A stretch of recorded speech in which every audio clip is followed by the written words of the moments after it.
രാഹുൽ മാങ്കൂട്ടത്തിനെതിരായ കേസിലെ ഗർഭഛിദ്രം ഉഭയസമ്മതപ്രകാരമാണെന്ന് സൂചിപ്പിച്ച ഹൈക്കോടതിയുടെ ഉത്തരവ് വാട്സാപ്പ് ചാറ്റുകളിൽ നിന്ന് ഇങ്ങനെയാണ് മനസ്സിലാക്കേണ്ടത്. മുൻകൂർ ജാമ്യ ഉത്തരവിലാണ് നിർണായക പരാമർശം. ക്രൂരമായ പീഡനത്തിന് ഇരയായ ഒരാൾ വീണ്ടും അതേ വ്യക്തിയുടെ അടുത്തേക്ക് പോകുന്നത് അവിശ്വസനീയമാണ്. ഇത് ഉഭയസമ്മതപ്രകാരമുള്ള ബന്ധമായിരുന്നുവെന്ന സൂചനയാണ് നൽകുന്നത്. ബന്ധം തകരുമ്പോൾ അത് പീഡന കേസായി മാറ്റുന്ന പ്രവണത ശരിയല്ല. ഇക്കാര്യം അംഗീകരിക്കാനാകില്ലെന്നും ഹൈക്കോടതി. ഗോപിക അരവിന്ദ് വിശദാംശങ്ങൾ നൽകും. ഗോപിക, രാഹുൽ മാങ്കൂട്ടത്തിനെതിരെ ആരോപണം ഉയർന്നപ്പോൾ വലിയ വിമർശന ശരങ്ങൾ ഉണ്ടായപ്പോഴൊക്കെ രാഹുൽ മാങ്കൂട്ടത്തിൻ്റെയും അദ്ദേഹത്തിൻ്റെ അനുയായികളുടെയും ഏറ്റവും പ്രധാനപ്പെട്ട ഒരു വിശദീകരണവും വാദവും ന്യായവും അതായിരുന്നു. അങ്ങനെ ക്രൂരമായി ബലാത്സംഗം ചെയ്ത ഒരാളുടെ അടുത്തേക്ക് പിന്നെയും ഈ പരാതിക്കാരിയും അതിജീവിതയും എങ്ങനെ മെസ്സേജുകൾ അയച്ചുകൊണ്ടിരുന്നു എന്ന ചോദ്യം അതിപ്പോൾ ഹൈക്കോടതിയും ആവർത്തിക്കുമ്പോൾ ഈ കേസിൽ ഹൈക്കോടതി ഏത് തരത്തിലുള്ളൊരു വിലയിരുത്തലാണ്, ജഡ്ജ്മെന്റാണ് നടത്തുന്നത്? എന്താണ് കോടതിയിൽ സംഭവിച്ചത്? അതേ സൈഫു, ആദ്യ ബലാത്സംഗ കേസുമായി ബന്ധപ്പെട്ട ഇന്ന് മുൻകൂർ ജാമ്യാപേക്ഷയുടെ വിധിയിലാണ് ഇപ്പോൾ ഇത്തരത്തിലുള്ള ഗുരുതരമായ പരാമർശങ്ങൾ ഹൈക്കോടതിയുടെ ഭാഗത്തു നിന്നും അതിജീവിതയ്ക്കെതിരെ ഉണ്ടായിട്ടുള്ളത്. കാരണം ഇന്ന് മുൻകൂർ ജാമ്യാപേക്ഷ രാഹുലിന് ലഭിച്ചു. എന്നാൽ ഇതിനെ തുടർന്ന് കർശന വ്യവസ്ഥകളും ഈ ജാമ്യ വിധിയിലുണ്ടായിരുന്നു. ഇത് കൂടാതെ തന്നെയാണ് ഇത്തരത്തിൽ അതിജീവിതയ്ക്കെതിരെ വലിയ രീതിയിലുള്ള പരാമർശങ്ങളുള്ളത്. അതായത് ഈ പരാതി, പ്രധാനപ്പെട്ട ഒരു പരാതി എന്ന് പറയുന്നത് നിർബന്ധിത ഗർഭചിത്രത്തിന് പ്രേരിപ്പിച്ചു എന്നുള്ളതും, ഇത് കൂടാതെ തന്നെ നിർബന്ധിച്ച് രാഹുൽ ബലാത്കാരം ചെയ്തു എന്നുള്ളതുമായിരുന്നു. എന്നാൽ ഈ രണ്ട് വാദവും ഇപ്പോൾ ഇന്ന് ഹൈക്കോടതി ഉത്തരവിലൂടെ തള്ളിയിരിക്കുകയാണ്. കാരണം ഉഭയസമ്മതപ്രകാരമാണ് ഈ ഗർഭചിത്രം നടന്നതിനുള്ള സൂചന ഇരുവരുടെയും വാട്സപ്പ് ചാറ്റുകളിൽ നിന്നും ലഭിക്കുന്നു എന്നുള്ളതാണ് ഹൈക്കോടതി ചൂണ്ടിക്കാണിച്ചിട്ടുള്ളത്. അപ്പോൾ ഇത്തരത്തിലുള്ള ഒരു ഉഭയസമ്മതപ്രകാരമുള്ള ഒരു ബന്ധം എങ്ങനെയാണ് അത് ബലാത്സംഗമാകുന്നതെന്നും ഇത്തരത്തിലുള്ള ഒരു കേസിലേക്ക് എത്തുന്നതെന്നുമാണ് ഹൈക്കോടതി ഇപ്പോൾ ചോദിച്ചിട്ടുള്ളത്.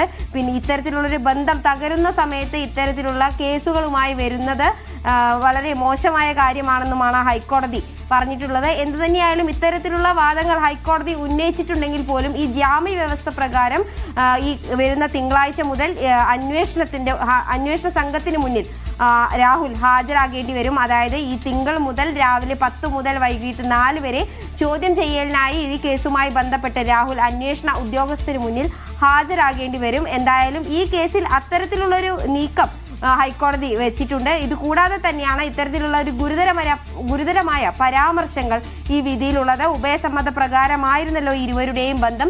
പിന്നീട് എങ്ങനെയാണ് അത്തരത്തിലുള്ള ഈ ഒരു നിർബന്ധിതമായ ബലാത്കാരം, അതുപോലെ തന്നെ ഗർഭചിത്രം പോലുള്ള കാര്യങ്ങൾ പരാതി ഉന്നയിക്കാൻ സാധിക്കുക എന്നാണ് ഹൈക്കോടതി ചോദിച്ചിട്ടുള്ളത്. ഇനി അത്തരത്തിലൊരു നിർബന്ധിത ഗർഭചിത്രമാണ് നടന്നിട്ടുള്ളതെങ്കിൽ അതിന് വ്യക്തമായ തെളിവുകൾ വിചാരണ സമയത്ത് കോടതിയിൽ ഹാജരാക്കേണ്ടതാണ് എന്നുമാണ് ഹൈക്കോടതി പറഞ്ഞിട്ടുള്ളത്. എന്തായാലും ഈ വിധി വന്നതിലൂടെ രാഹുലിനൊരു ചെറിയ ആശ്വാസം ഉണ്ടെങ്കിൽ പോലും ഇതിന്റെ കൂടുതൽ അന്വേഷണത്തിന് തന്നെയാണ് ഹൈക്കോടതി ഉത്തരവിട്ടിട്ടുള്ളത്. എന്തായാലും ഇതിൽ പ്രകാരമുള്ള എല്ലാ തെളിവുകളും അതിജീവിതയ്ക്ക് ഇതിന്റെ വിചാരണ ഘട്ടത്തിൽ ഹൈക്കോടതിയിൽ ഹാജരാക്കേണ്ടതുണ്ട്. ഇത് കൂടാതെ തന്നെ മൊബൈൽ ഫോൺ, അതുപോലെ തന്നെ പാസ്പോർട്ട് കേരളം വിട്ടുപോകാൻ രാഹുലിന് സാധ്യമല്ല. എന്തായാലും മറ്റുള്ള കേസുകളെല്ലാം പരിഗണിക്കുമ്പോൾ തന്നെ, അല്ലെങ്കിൽ അന്വേഷണ സമയത്ത് തന്നെ രാഹുൽ ഫോൺ ഉൾപ്പെടെയുള്ള കാര്യങ്ങൾ ഹാജരാക്കാനും അത് പരിശോധിക്കാനും ഒക്കെ വിസമ്മതിച്ചിരുന്നു. എന്നാൽ അത്തരത്തിലുള്ള ഒരു കാര്യം ഈ കേസിൽ സാധ്യമല്ല. കാരണം ഈ തിങ്കളാഴ്ച ഹാജരാകുന്ന സമയത്ത് ഫോൺ വിശദമായ പരിശോധനയ്ക്കായി അന്വേഷണ സംഘത്തിന് കൈമാറേണ്ടതുണ്ട്. കാരണം ഇതിന്റെ പ്രധാനപ്പെട്ട തെളിവുകൾ, ഈ വാട്സപ്പ്, ടെലിഗ്രാം ചാറ്റുകൾ ഉൾപ്പെടുന്ന തെളിവുകളെല്ലാം തന്നെ രാഹുലിന്റെ ഫോണിലാണുള്ളത്. അത്തരത്തിൽ ഈ ഫോൺ പരിശോധനയ്ക്കായി അന്വേഷണ സംഘത്തിന് നൽകേണ്ടതുണ്ട്.